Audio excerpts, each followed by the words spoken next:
Number 109. Augustus Flint by Melanie Doherty. Augustus Flint was a gentleman with every air of austerity about him. He served up austerity like a 5-course meal, for breakfast, lunch and dinner, with a supper of hardship put by for when times might get too plentiful. Austerity was, and many attest to this, a kind of religion with him. It was both a staying in and a going out, a circumscribed walk around the block. The deadpan sheen of his shoes abhorred the eruptions of nature that shook loose the streets beyond the grey, blank-eyed square that grudgingly shared the same bowl of dusty earth with his home. A tall, tight-packed house, keeping its elbows in at dinner, and wishing away the cherry plums, the trees, before they might offer up for pudding. Augustus Flint was as uptight and hemmed in, and as bricked up as the tax-evading windows his 18th century predecessors had pretended were never there. Looking out was as unnecessary to him as looking in, and so he did not see the passers-by, dragging weary heels as they wore the boots of his austerity. He did not see what should have made him remove every brick and build them, like escape stairs, to above the needle gleam of the city.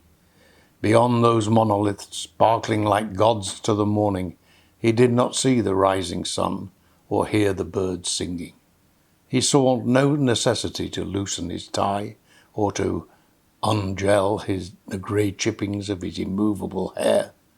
He did not stoop to carry and plant the cherry pips provided by the trees, or allow their dapple leaves to soothe with a kindness his rigid body might bend in relief to receive. Instead, he struck every spark of hope against his flinty name and blew it out in words dropped like ashes. Number 110. Mr. Barnard by Greg Hall. Mr. Barnard possessed the cunning of a fox and the claws of a lion. He was a living, breathing, political animal, a man with no trade except deception, no principle except the pole which he had so assiduously climbed. He was a man of the people, and yet he was not a man. He was a boy, trapped inside a man's body, and his life was the autobiography of a dream. To encounter Mr. Barnard was to be instantaneously struck with the stench of his own self-importance. Short of stature and learning and character, yet powerful and beloved and despised, always surrounded yet forever alone, he was the very epitome of ambition.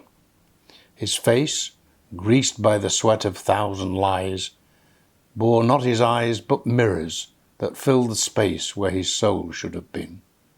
Like Caesar, his hair sat proudly, too proudly, upon his head, a proxy for the crown that he sought in its place. In public, he was a lifeless statue, an amalgam of all the great men that he had pretended to have studied. But come nightfall, he would always be found slouched in his solitary chair, drinking his way to maturity, his mind plotting and legs shaking as every fibre of his being struggled to keep up with the ferocity of his own ambition. Number 111. Jim Bedlamson by Madalina Serban. Spoof. He appears again behind you in a cafeteria. It's Jim, the self-flagellating ghost. A tall and lanky figure with the crooked spine of an atlas, tired of carrying around a world of insecurities. Kindness of an angel chained in the body of a boring, self-pitying, shadowless being. His walk is so silent, despite his imposing stature, that you doubt his existence up until he opens his large, thin lips to nervously make a new joke about his appearance. Ask him anything you want to find out, and he will walk through the pits of hell and cling on to the faintest idea that you will speak to him again. But be careful. as the internet is his ally.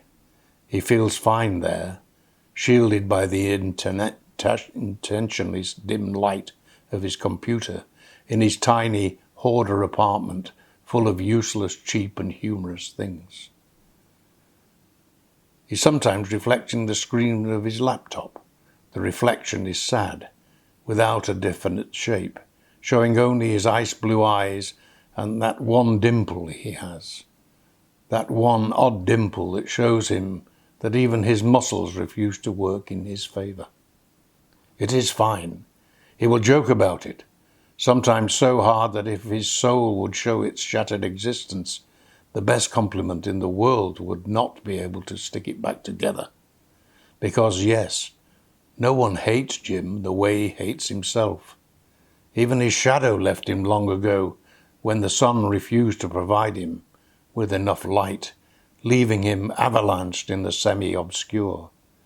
A fine creature in the semi-obscure. Sometimes, however, he sits there, in the fog, left by his shower, looking at the steamed mirror. He sees the same image everyone sees of him, a faint shape of a human. Number 112. Priscilla Godmersham by Rachael Revesz. Priscilla Godmersham, OBE, is a board member. She is always dressed in brightly coloured suits from Bowden, Whistles or Rice, but the sign of true wealth will be the dainty Chanel silk scarf around her neck. Priscilla likes to stand out in a room full of men, and having grown up with 4 brothers, she understands the rough and tumble of conducting business deals behind a polished exterior. The modern woman board member, as she is, makes a career from applying and interviewing for non-executive director positions at blue-chip companies. Her LinkedIn is neat and updated. It talks of value proposition and growth-orientated strategy. Her most recent calls are all from headhunters. A board wants a woman, they call her Miss OBE straight away. Some women certainly can have it all, like Pris. She has 4 children, Olivia, Herbert, Max, Emilian, and Heston, and 1 man who works in Canary Wharf.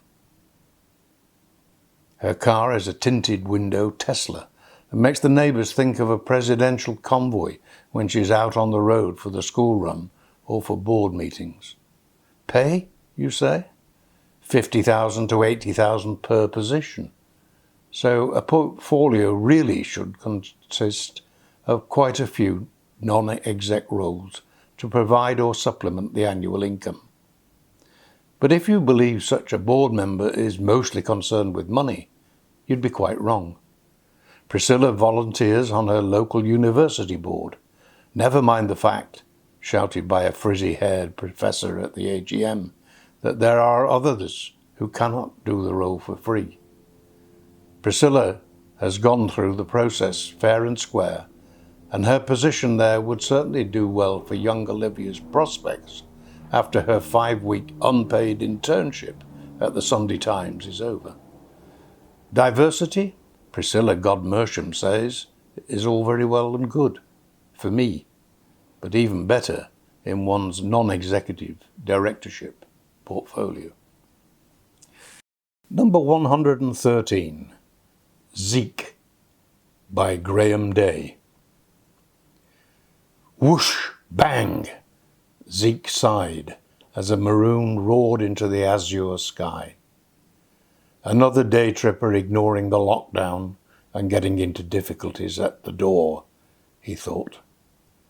Widowed fisherman Zachariah Barkis Kneebone had retired as a fisherman in Padstow and had moved to Dorset. The need to be involved and active gnawed at him. With the sea in his blood, Zeke was soon volunteering with the Coast Guard Service.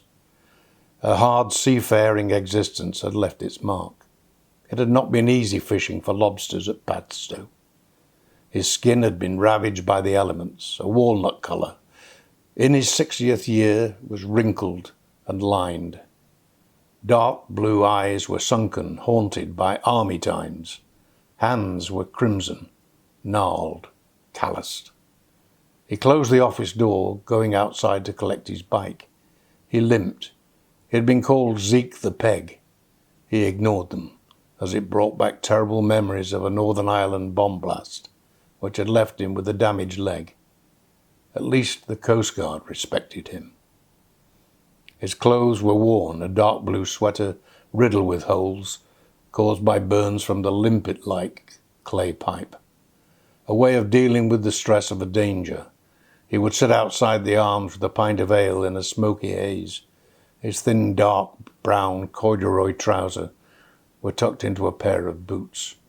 All would be covered in oilskins on lifeguard duty. Zeke had developed into a fit fisherman. Like his father, Zeke knew it was his calling. Even now, was strong, with arms like crane jibs. His engine room powered his legs when they enabled him to start like a racing car. The padlock unlocked, Zeke jumped on the machine. Legs pumping, he flew away. Lives were at risk. Number 114, Sam Geekinson, by Alina Lazar. Sam is an IT geek. His eyes see only the fluorescent screen of his computer, like a child hypnotized by colourful candies. His clothes, haircut, and everything that means physical appearance shades when he passes by someone and fills their nostrils with that body odour of a person who rarely ever showers, wears the same clothes for at least a week, smokes and lives in a room with the windows always shut. But after the smell leaves you and you come back to your senses, you are able to admire his one-week outfit, a large T-shirt with a sarcastic message written on it, such as sarcasm loading, bite me, or keep calm and geek on, cargo pants, and some casual sneakers. He always wears neutral colours or camouflage colours, as if he's going to spy for someone. His face always shows maximum disgust towards everything and everybody. His eyes are half open with the most bored look a person could have on his face, and his hair is dishevelled as though he just woke up. A messy beard completes his sloppy look. When he talks, the words seem like they're eager to get out, but they don't want to rush, and his voice sounds like an old and rusty factory machine. He often takes cigarette breaks and goes outside together with his fellows, the IT herd. They all move together like a herd of moose, dragging their legs to the elevator on their way to the smoking place. Sam and his companions don't feel very comfortable outside, surrounded by so many people. Therefore, they all go to a place with less people, where they can chat about anime and games, standing a little bit tense and being very talkative at the same time. Number 115, Mr. A. Perkins, by Amy Yallop. Mr. A. Perkins must have been somewhere between 25 and 45, although 25 would have seemed an overestimate if one was looking at his face alone, and 45 an underestimate if one was looking at only his hair. The unnaturally boyish face looked pleasant enough, but the pleasantness was probably acquired through many hours of careful practice. Mr. A. Perkins was a sales representative. Mr. A. Perkins was awaiting the start of another day of his chosen trade. Not, however, just a sales representative with a wife and children. His otherwise smart leather shoes were marred by recently made marks created by miniature objects of the same variety. Mr. Perkins was not above average height, was what lacking in stature, however, was amply made up for in width. Mrs. Perkins was undoubtedly an excellent cook. It was not necessary to look at Mr. Perkins' other half to determine that the saying that opposites attract was by no means unjustified. What was in her care prospered. What was in his could not be said to do so. The 2.5 days' growth on his chin looked strange when considered alongside the 2.5 minutes spare time acquired through the punctuality of a willing chauffeur. A tear in his jacket lining had been fixed by careful but hurried hands, whose owner must have been waiting to take more drastic measures with the damaged item. Number 116. The Politician by Sona Popat. The politician was not unlike every other man in the room, clad in an ill-fitting suit and a hastily knotted tie. He was a shifty-eyed, wafty-handed man, with hair in such disarray even before he started speaking that it seemed he could not become any more ruffled by any questions thrown his way. Or perhaps I couldn't help but wonder the tufts of hair pointing upwards on each side of his head, rather reminiscent of a rock-hopper penguin, did exactly their job in keeping onlookers far too distracted to pay attention to the sweet nothing sound bites that fell from his ever placatingly smiling mouth. And in fact, the only parts of the politician's face that really moved were the shifty eyes and the slow shapes of his mouth.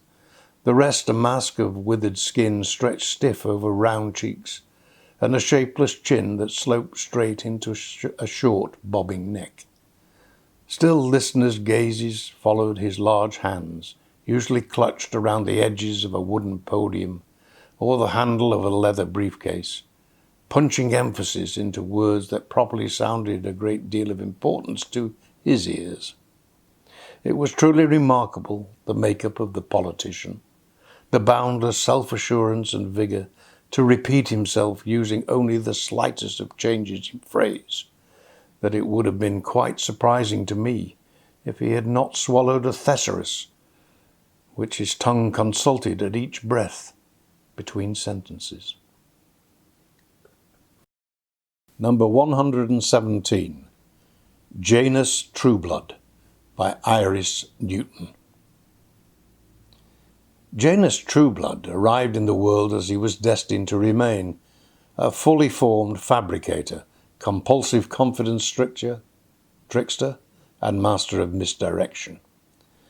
His mother, after 9 months of expecting Jane, all the signs pointing to the eventual arrival of a longed-for baby girl, was dismayed to find herself in receipt of an impostor. She had been misled, a case of misconception from the start. She hastily amended his name. Janus conned and cheated his way through school, excelling in literature and much admired for his imagination and delivery of ripping yarns. Adolescence honed his skills, and he arrived in adulthood an accomplished fabulist, a master romancer who could put even Walter Mitty to shame. He was such an accustomed dissembler that on the rare occasion when he had anything to say that contained a grain of truth, it was embroidered, embellished, enhanced, and enlarged to such a degree that it could only be considered a lie. Through the contrivance of creativity, concocted applications, and fictitious references, Janus wormed his way into a succession of careers where his apparent brilliance catapulted him to the heights of his chosen professions with eye-watering speed, moving on judiciously from one to another before any shortcomings came to light. Having scaled the heights of used car sales, estate agency, financial advice, and advertising, his lust for power remained unquenched. So, armed with his incredible skill set and an unshakable belief in his superior qualities, he turned his attention to politics, setting his sights on nothing less than running the country. He would be the ultimate spin doctor, a modern-day Machiavelli, the unelected power behind the throne. And as luck would have it, it seemed that a vacancy might just be coming up. Number 118, Caspar Cruft, by Catherine Parker.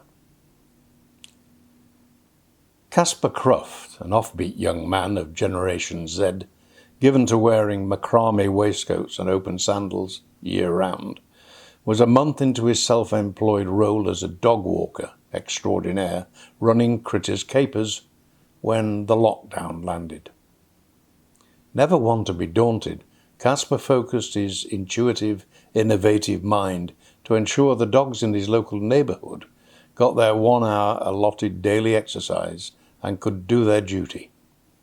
And in providing them with such an opportunity, he would boost his physical and mental health, along with reassuring the dogs' owners. If dogs are good therapy for panic-stricken university students who can hire a dog and go walkies, that would suffice for Caspar. He already had 6 canine clients: Desmond, a doleful and somewhat dopey Doberman; Willie, a wayward wolfhound with a fierce streak of jealousy; Quincy, a querulous beagle; Alfie, the Affan pincher, and sometime bottom nipper and sniffer; Mike, a perilously manic giant poodle; and Speedy, a cockapoo and prolific leg cocker. Caspar digitally devised a personal rota for each dog. Previously he'd walked several dogs together, although there was regularly a fracas brewing. He then Skyped his clients' owners, all of whom agreed to the rota, saying the dogs should not be lockdown victims. Caspar knew that while out with Willie the wolfhound, people would keep a mile away, never mind 2 meters. His own cat, Moscow, feared no dog. Tailing the dog walks and being aloof was guaranteed to practice safe social distancing. Caspar was elegantly equipped with a customized pooper scoop for each dog, hand and paw gel, duty bags and gloves, plus a loud hailer to demand, "Stay alert." Caspar was proud to be a key worker and was clapped wherever he went. He was inundated with supplies of dog treats, flea spray, and surprisingly, muzzles. Number 119, Antiboz, by Colin Wood. The entity known as Antiboz hadn't always hated Dickens with every cell of her body. Before the accident, she'd been a fervent fan. She had mined his volumes, extracting the humour, the pathos, the dark, the light, the history, the bizarre, and dropped the joy of words and stories down the throats of her eager young students in digestible chunks. Now crippled from the jealous weight of Dickens, it was her mission to rid the world of every word issued by her nemesis. Every crossed T or dotted I that still tainted society and its language 150 years from beyond the grave must be weeded out and destroyed. Initially she had ignored him, but he was omnipresent, stoking and fueling the rage that ultimately consumed her, leaving her no way back. She dreaded Christmas, as the strength of her loneliness clawed her innards out, leaving her hollow. That void was filled with venom. There was bound to be some new adaptation of his cursed stories advertised. She tried living without TV and radio, but one or other kept her company, constantly in the background, as she planned the destruction of Dickens from her sparse apartment. The flat was like a crime incident room, focused on one case, but illuminated only by the light emitted by her PC. The light did nothing to enhance her sallow complexion. She rarely ventured out. Everything was delivered. Her red-rimmed eyes were like danger signs, but well adapted to their work. A hoodie and a tracksuit bottoms masked any semblance of her former self, as she derived no joy from clothes these days. Sometimes she would not bother with them at all, and sat tapping all the keys like some twisted Edvard Munch creation, sinisterly plotting her first hunting, creeping, sneaking, word-obliterating move. Number 120.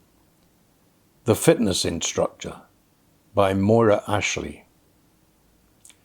Max examines himself in his full-length mirror and sees a rippling bicepped, steel-thighed Samson with sculptured pecs, radiating energy in moisture-wicking lycra. He bears pointed incisors in a wolfish grin as he rubs his hands with glee at the prospect of rousing his lard-gutted, lay-abed clients happy to pay a plump fee to be harangued into creaking motion. Glittering of eye, devoid of bodily hair, he waxes for increased aerodynamism. Max sweats zeal and fat phobia in equal proportion from permatanned pores. "My body is a temple," he intones, whilst jogging down the street, shaven head shining. "Here comes that buzzing great wasp, what won't never touch my bacon baps," observes Candy Crumblebun, manager of a popular purveyor of pastries. Max, a blur of black and yellow vest and shorts, heads instead to the juice bar for his daily kale and spirulina smoothie. When Max suddenly dips into a leg lunge while simultaneously peering at his left wrist, a passerby is flummoxed. Does the young fellow suffer knee problems? Is he checking the time of his physio appointment? The old codger wonders. The gadget being consulted is no mere timepiece, however. It allows this apogee of athleticism to monitor increases in both his heart rate and his bank balance. Max was not born a flawless specimen of sinew and brawn, nor indeed was he born Max. Upon leaving school, blubber-bellied Timmy Tremble joined a gymnasium and changed his name by deed poll to Gluteus Maximus. He knows that some of those he prods into press-ups and badgers into burpees call him a pain in that particular muscle. Max takes it as a compliment.